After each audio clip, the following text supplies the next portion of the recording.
75e anniversaire du débarquement, c'est une grande année pour la région Normandie et le département de la Manche, mais c'est aussi une grande année pour le Dîner d'Expérience avec l'ouverture d'un cinéma et l'extension du musée. On va en parler un petit peu plus tard. Je suis avec Emmanuel Alain. Bonjour Emmanuel. Bonjour.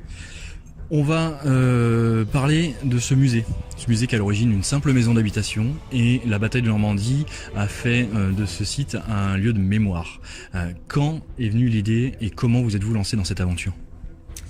Alors en fait, c'est arrivé un peu par le plus grand des hasards, si je peux dire, parce qu'en fait, on est passé devant la maison en 2005, la maison historique, qui est devenue donc le Deadman's Corner, et cette maison était à vendre, sauf que nous, avec mon associé Michel Detré, on connaissait l'histoire de la maison, et on s'est dit, bah voilà, on va acheter la maison, on va commencer à en faire un petit musée, puisque c'est vrai que la maison n'est pas bien grande, afin de montrer aux gens ce qu'on sait faire, ce qu'on peut faire, et puis par la suite on verra. Donc on a acheté la maison en 2005 et on a ouvert en juin 2005.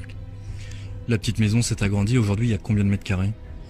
Alors aujourd'hui, en plus du bâtiment qu'on a ouvert donc en 2015, qui fait 1000 mètres carrés au sol, plus 500 mètres carrés qui aura d'étages supplémentaires, plus 600 mètres carrés maintenant avec la salle de cinéma, oui, c'est plus la maison qui existe, donc ça commence à faire un bel outil. Combien de visiteurs par an ? Alors l'année dernière, en 2018, on a passé la barre des 120 000, ce qui nous fait une belle progression, parce que du temps du Deadman's Corner, notre plus grosse année c'était 21 000. Donc voilà, et puis là je pense qu'on va battre des records probablement cette année avec ce 75e. On attend du monde, et je pense que effectivement on l'a dit l'année dernière parce qu'on s'est déjà rencontré l'année dernière, c'est un incontournable.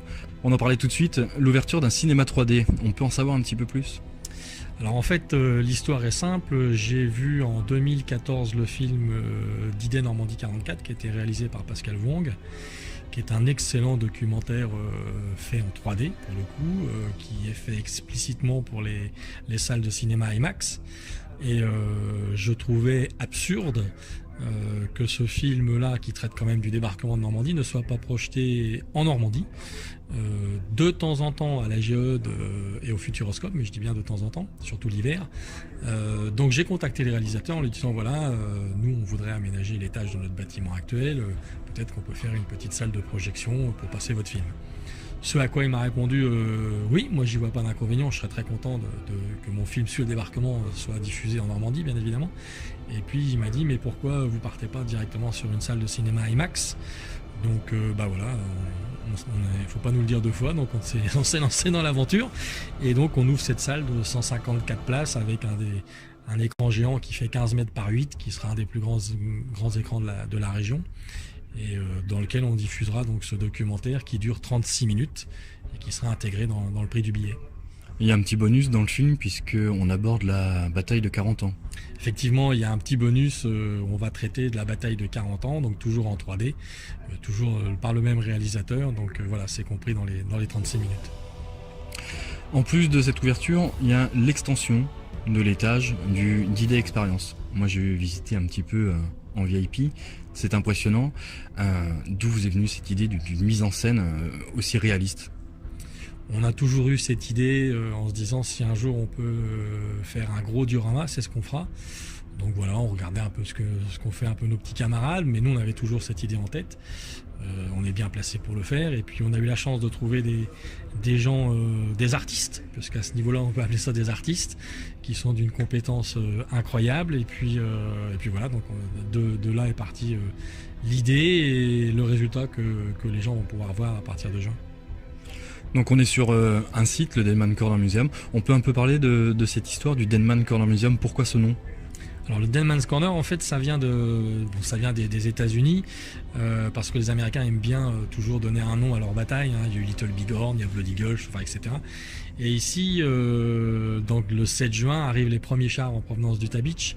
Ils arrivent sur Saint-Côme-du-Mont, le premier char tourne et remonte sur Saint-Côme, et le deuxième char est détruit, et tout l'équipage est tué, et le chef de char il reste pendu lui à la tourelle du char, et tous les parachutistes américains qui se regroupent à la maison, puisque ça deviendra le PC de la 101e Airborne, disent on est au carrefour où l'homme a été tué, on est au carrefour de l'homme mort, donc le Deadman's Corner en fait, et dans les livres d'histoire ça s'appelle le Deadman's Corner, d'où le nom de la maison et du musée situé dans la maison. Et sur ce D-Day Experience qui c'est le nom du site, donc on a, si je comprends bien, le simulateur, c'est le C47 qu'on ne présente plus, qui est très connu maintenant, le cinéma qui ouvre cette année, et la petite maison. Donc c'est 3 sites avec un seul billet. C'est ça. Un site, un billet pour les 3 sites. Ça fait du D-Day Experience l'un des musées les plus modernes de Normandie. A priori, oui, c'est ce qui se dit. Nous, on essaye d'être un peu à la pointe de la technologie sans aller trop loin dans les nouvelles technologies parce que y a des choses qui ne nous intéressent pas ou qui nous paraissent déjà obsolètes. Et puis au niveau de l'attraction, là encore on veut pas aller trop loin, on n'est pas un parc d'attractions comme je pourrais dire. Notre cœur de métier c'est musée, donc voilà, il y a ce C47 qui fait partie entière du musée parce que les gens montent à bord, et puis c'est le C47 qui a servi au débarquement, puis le C47 qui a été utilisé par Spielberg, etc. Donc voilà, et que notre thème principal c'est les troupes aéroportées. Voilà le pourquoi de la naissance de cette attraction, mais au niveau de technologie, oui, nous on n'ira pas plus loin. C'est une sorte de musée 2.0. Ouais, c'est ça. Et puis, tant qu'à faire une salle de cinéma, autant faire une salle de cinéma digne de ce nom et non pas devant un écran pour diapositive, quoi. Donc, aujourd'hui, c'est plus qu'attendent les gens. Et je pense que les gens surtout ne s'attendent pas à ça, je pense. Une programmation pour le mois de juin ? Alors une petite programmation pour le mois de juin, on commence les hostilités le 4 juin avec la projection du documentaire américain The Girl Who Wore Freedom. Malheureusement c'est complet, donc c'est pas la peine de venir nous voir, je dirais. Le 6 juin c'est séance de dédicace des acteurs de la série Band of Brothers, Frères d'Armes. Donc c'est à partir de 20h, là il faut s'inscrire auprès de la World War II Foundation sur internet.